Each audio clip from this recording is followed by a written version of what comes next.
Start by chin tuck and shoulder blades back, and then find your neutral pelvis by pointing the pelvis to the ceiling and then tucking your tailbone underneath and then going somewhere in between those two extremes of movement.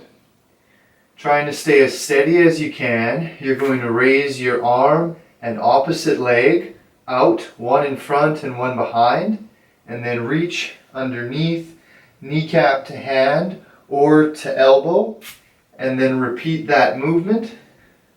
Trying to focus on your breath cycle, the entire movement, and then repeating on the other side.